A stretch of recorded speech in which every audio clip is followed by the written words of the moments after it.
Having seen linear search, let's train our attention on the correctness and efficiency of that algorithm. Well, as far as correctness is concerned, linear search is in fact correct. Uh, Quite easy to see this because really there are two considerations. If the value of interest is a part of the list, will our algorithm find it? The answer is 100% a yes, because we are really going exhaustively through the list, right? So we're just going starting in one corner and going in all, let's say, in steps of one to all the potential places. So there's no way we're going to miss it. For the same argument, if the value is not in the list, will our algorithm tell that? Yes, it will, because it's again searching exhaustively through the list. If it doesn't find it there, it means it's not in the algorithm. It's not in the list at all, right? So it means that, look, both of these are, happening because the search is exhaustive, which means the linear search is indeed correct. For determining efficiency, however, we need to think a little bit more. Let's ask ourselves how many comparisons I need to do to, let's say, find an item.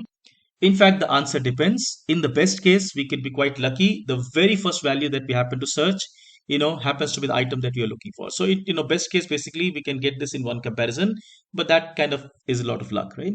Let's think about the worst case, right? The worst case is, in fact, n, the length of the list, which happens in two situations.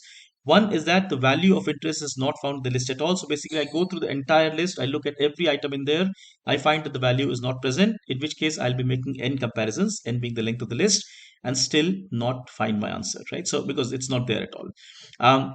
Similarly, um, let's say let's say the value of interest is at the very last position. Same story. I'll search for every item in there. I'll make n comparisons. And on average, assuming the item is indeed in the list, we can say, okay, it's n by 2. So now average complexity is usually a bit hard to compute because it depends on the distribution of values and so on. But we can say this for sure that the worst case complexity is n, which means as the length of the list increases, we make more and more comparisons. In fact, the increase is linear. Now, at this point of time, look back at the naive algorithm to determine primality. It is the same story we had there. We were searching for numbers being divisible by 0 all the way until n minus 1, which means we had a linear increase in complexity. This is exactly the story with, let's say, linear search, right? So we are, in the worst case, going to make n comparisons. As n increases, this number obviously increases. That's a linear increase. We will, in fact, quantify this. We'll run experiments to sort of validate what we are saying here. But let's say, mind, will it help if we start the search somewhere else, right? So notice that in our algorithm description, we are starting at 0 and moving forward, let's say step by step sequentially. Does it help? Let's say we start somewhere in the middle or perhaps at a random location. Well, the only thing that really changes is that you may be lucky to have found your item wherever you are, but really it doesn't change much because think about it, no matter where you start, you have to look through the list exhaustively in steps of one, right? So, in fact, all that will happen is that you start at a random place. You'll have to have more control to, say that, okay, look, if I'm reaching the end of the list, I must now come back to the very beginning and continue search. So, more potential to, let's say, compromise the correctness, and hence it's simplest to think of starting at 0, moving forward one step at a time, as we have done. Alternatively, and this could be equivalent, I say that, okay, look, I start at the end and I move backwards. So my the point I'm making is, remember, the correctness of the algorithm cannot be compromised come what may, and hence it's simplest to think of what we are doing: start at 0 and move forward at one step at a time. And this is as good as saying starting anywhere else as far as the complexity is concerned.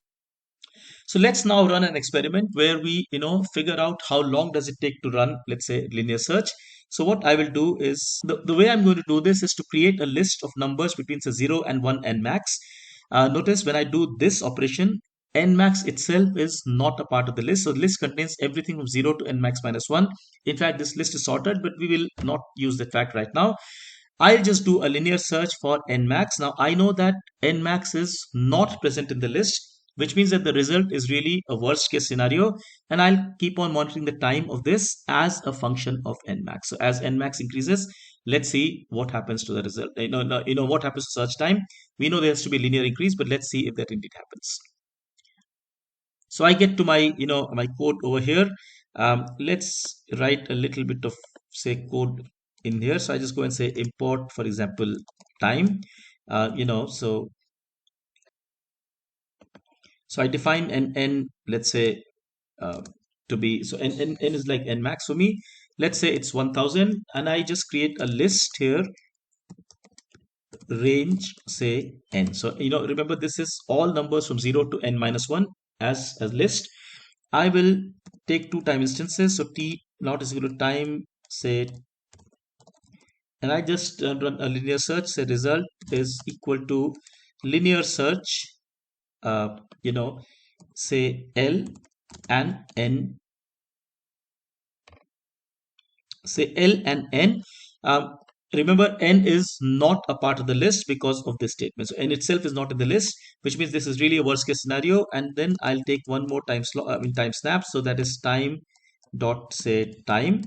And then I can print, for example, let's say result and say T1 minus T naught. So that's the time taken to do the search.